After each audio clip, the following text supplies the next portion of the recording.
Olá pessoal, eu sou a Karen Paredes, esse é o canal Prateleira de Cima e hoje a gente vai ter um bate-papo falando sobre a releitura de Harry Potter e a Pedra Filosofal. Eu já havia prometido a vocês alguns vídeos atrás que eu iria gravar um vídeo contando toda essa minha experiência de reler, na verdade, Harry Potter.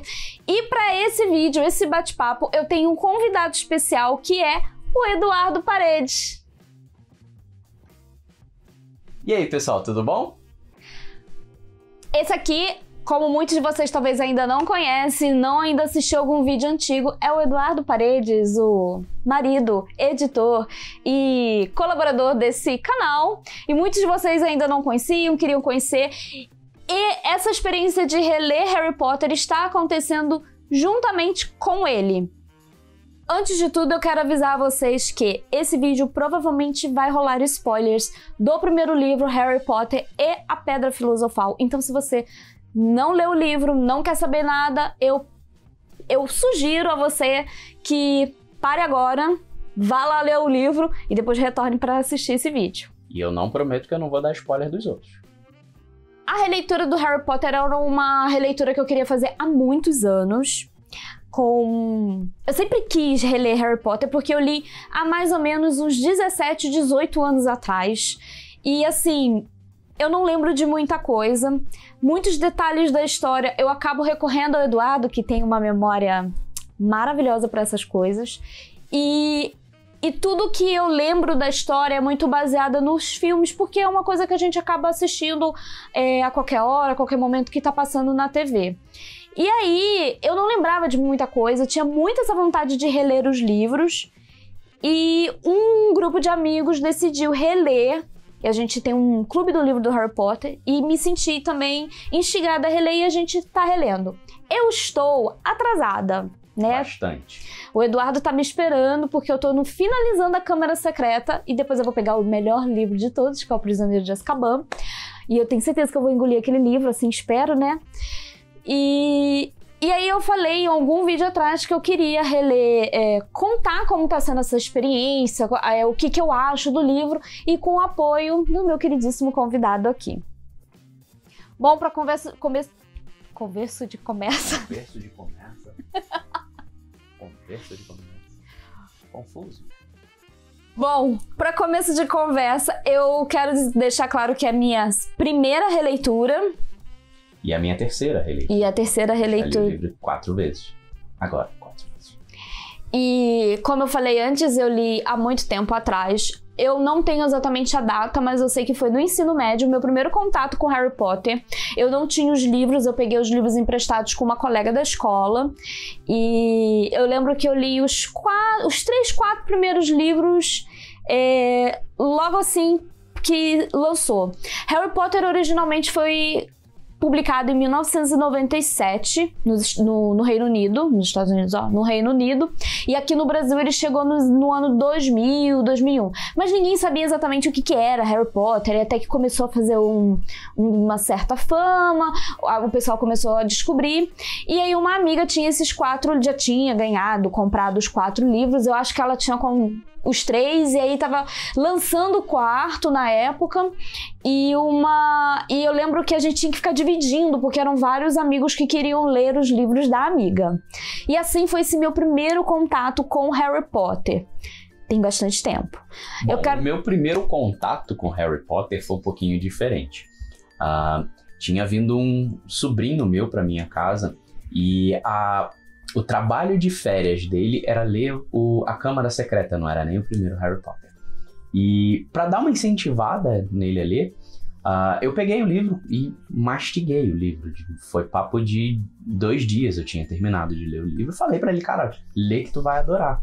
Mas eu não tinha dado ideia para esse livro, não tinha dado atenção ou oportunidade para esse livro até então. A partir daí eu comecei a ficar meio maluco com o negócio. Eu comprei o primeiro livro, eu li o primeiro livro, eu comprei o segundo para botar a história em ordem. Comprei o terceiro, e aí a gente se casou, e aí começou a saga de eu não querer mais esperar a história ser traduzida para português, comprar o livro em inglês mesmo e começar a ler o livro. O Karen não é muito fã de ler livro em inglês. Mas eu não esperava o livro. Sou fã. Que sacana, gente! Então eu simplesmente corri atrás do livro e lia ele. Assim que saía, assim que lançava, ou assim que alguma loja trazia pra cá pro Brasil, eu já corria atrás, comprava o livro e ia atrás de ler. É engraçado que eu conheço a história. Eu li a história, mas parece que eu nunca li o livro. E tá bem engraçado porque, assim, a gente aqui em casa, acabou que eu separei aqui e não mostrei pra vocês. Eu tenho 3 edições de Harry Potter aqui em casa. A primeira, a clássica, que a Rocco lançou em 2000, que é essa daqui. E é a que eu tô relendo e tá toda marcadinha. Eu até mostrei no vídeo quando eu completei essa leitura. Aí a gente, quando veio morar em São Paulo, a gente começou a fazer uma coleção em inglês, porque a minha proposta era fazer a releitura do Harry Potter em inglês. E aí a gente tem essa edição da Bloomsbury, que é a da capinha branca. E agora eu tenho a edição do box do Harry Potter, que tem um vídeo aqui no canal, onde eu mostro, eu faço o unboxing desse livro e tal, que é essa aqui, capa dura, que é uma edição comemorativa dos 20 anos de publicação dessa obra aqui no Brasil. E o que eu tô contando é que é muito engraçado esse processo de releitura do Harry Potter, porque pra mim parece que eu nunca li o livro, é tudo muito novo. Eu sei como vai acontecer, alguns fatos, principalmente porque ontem eu falei a coisa do filme, eu acabo ficando muito na memória, mas tem detalhes muito... detalhes muito específicos que eu não lembrava, e as sensações, sabe? É engraçado porque a primeiro capítulo eu já crio eu já começo a fazer uns questionamentos, porque, por exemplo, eu não consigo até agora entender por que a Minerva McGonagall está fazendo na rua dos Dursley. E assim, eu falei, gente, o que essa menina tá fazendo aqui? Porque dentro do contexto, o Dumbledore não tinha mandado ela pra lá. O que ela tá fazendo ali? Ela não tinha certeza da história. Ela não tinha certeza do que tinha acontecido. Eu falei, meu Deus, o que essa mulher tá fazendo aqui? Na real, ela não sabia nem quais eram os planos do Dumbledore. Lá na hora que ela... tem certeza? Mas tem certeza que você vai deixar a criança aqui com essas pessoas? Eu tô acompanhando eles o dia inteiro. E eu falei, você tá fazendo o que aí o dia inteiro? Ninguém te mandou aí. Então, até agora eu não sei. Tem uns amigos que falaram que ela estava lá porque ela estava protegendo os Dursley por serem da família. Por serem da família da Lily Potter. E aí... talvez os bruxos, né, das trevas poderiam fazer algum mal a eles, já que são trouxas, etc. E tem uma ligação, né, com toda a história lá. Então ela estava ali protegendo. Isso foi alguma amiga falou, mas eu fiquei assim... meio que... Tá, é interessante aí essa sua questão, mas estou com algumas... Ainda não estou por satisfeita para essa explicação.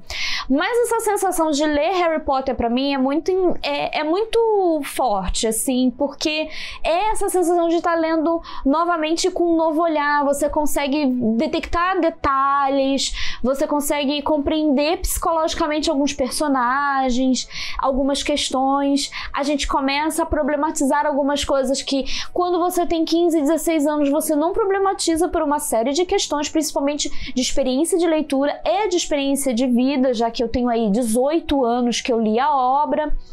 Então, é muito legal, sabe? É como se...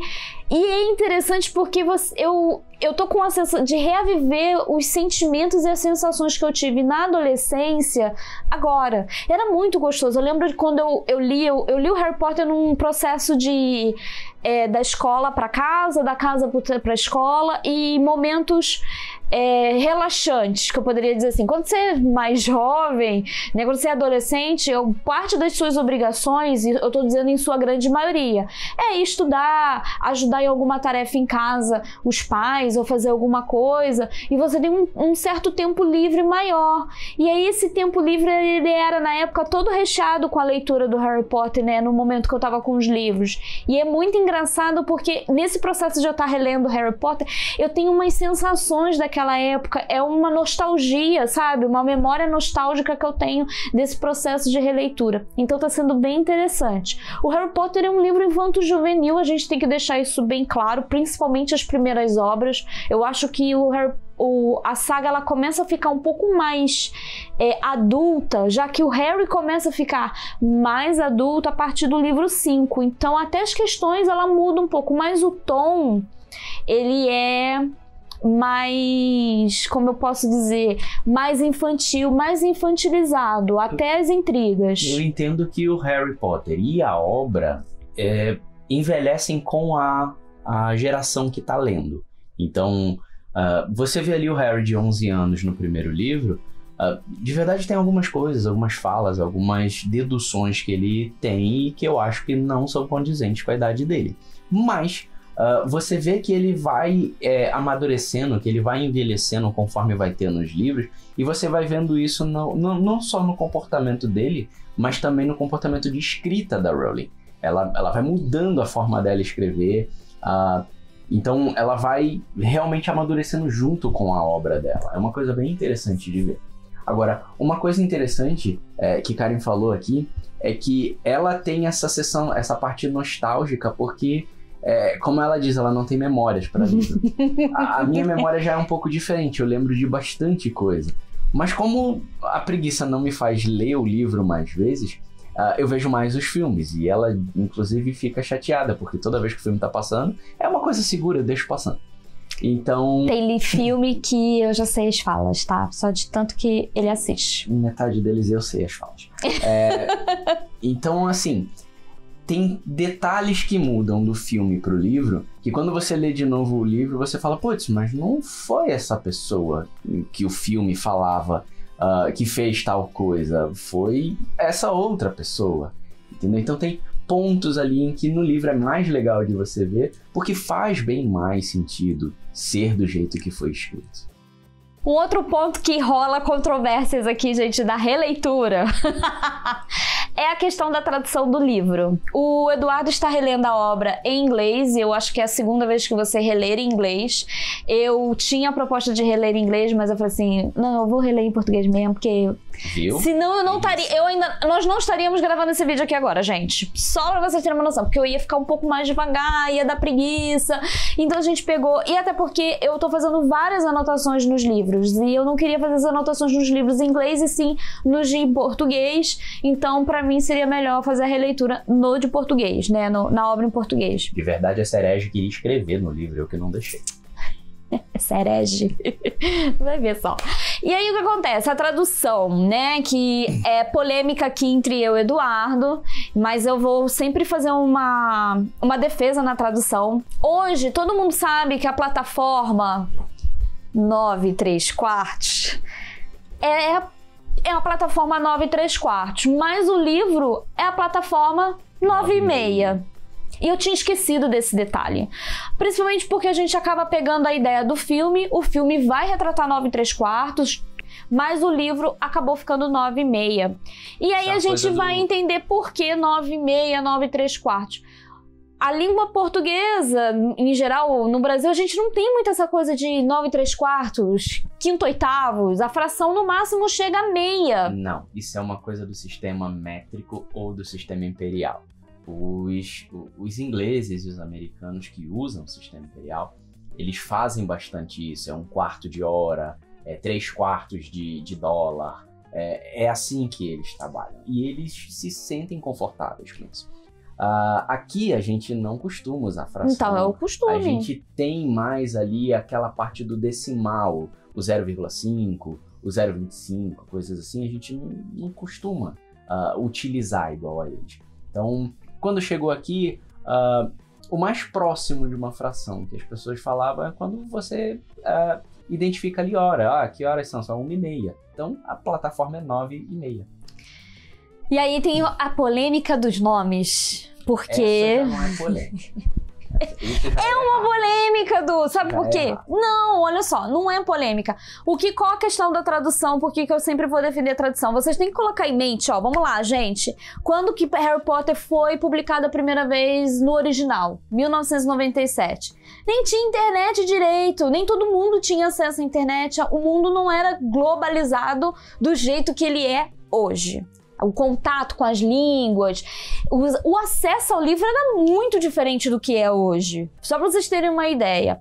O livro é um livro infanto-juvenil, então você tem que o mais próximo, o nome tem que estar o mais próximo possível para que da pessoa que tá ali lendo. E quem era o público-alvo de Harry Potter e a Pedra Filosofal na época que foi publicado, tanto lá quanto aqui? Adolescentes de 12, 13 anos, crianças ali naquela faixa dos 11 anos. Então ela tinha que ter contato. E eu acho assim, uma vez eu li uma entrevista da tradutora, né, a Lia Wyler, e ela disse que em alguns momentos ela entrou em contato com a própria Rowling para conversar sobre algumas adaptações de nomes, como o Harry Thiago Potter. O Harry Thiago Potter, que é Harry James, mas a gente já teve essa discussão do Thiago e do James. Mas eu tô falando nas questões, por exemplo, o Bob, que é Beto, e a Lily, que é Lilian, que são os equivalentes para que ficasse mais próximo. Que ao mesmo tempo é meio confuso se a gente ainda mantém Minerva McGonagall, porque McGonagall, gente, é um nome difícil para falar, concordam? Lembra que a gente ainda tá falando do público de crianças de 11 anos, então não que tem essas coerências ainda ficam um pouco difíceis, e algumas adaptações como a plataforma 9,5 e etc. Então a gente tem essa polêmica com as traduções que ela traduziu. Eu acho que hoje, se Harry Potter fosse publicado hoje nesse panorama que nós temos, a tradução ficaria bem diferente do que é. Tem umas palavras que eu fico assim bem confusa, porque a Wyler ela usa entrementes. Gente, é difícil. Eu não lembro de quando na adolescência eu ter contato com a palavra entrementes, né? Que é uma expressão, acho que é um advérbio. Nem lembro exatamente o que é, mas é para dar uma ideia assim de tempo, do enquanto isso. É uma ideia assim. Por isso que eu não gosto da tradução. Caraca, por que ela usou entrementes? Uma criança de 11 anos não sabe o que é entrementes. Então é bem engraçado assim. Mas depois isso vai se adaptando. Mas é engraçado, alguns feitiços que vão colocando e tal. Mas essa é a polêmica da tradução. Agora a gente vai falar da grande polêmica, livro versus filme. E eu quero saber de você. O que você pode falar aí sobre essa coisa do livro versus filme, já que você assiste sempre o filme que aparece na TV? E essa coisa do ler as comparações, o que você acha? O que você achou do primeiro filme? Bom, primeiro filme é uma coisa até interessante, não só o primeiro filme, mas se a gente for fazer ali uma linha do tempo entre todos os filmes, a primeira coisa que eu acho interessante de falar é o símbolo da Warner. Conforme você vai vendo, ele vai ficando cada vez mais sombrio entre os 7 e os 18 filmes. Você vai vendo, o primeiro é douradinho, o segundo vai ficando um pouquinho mais... O último ele tá todo enferrujado, preto, tá horroroso, caindo aos pedaços. Isso é uma coisa bem interessante. Mas assim, fazendo um paralelo entre o filme e o livro, o que mais chama atenção são as trocas de personagens, ou as trocas de momentos de revelação. Quem revela pro Harry que ele é um bruxo é o Hagrid, nos dois. Mas o momento é outro.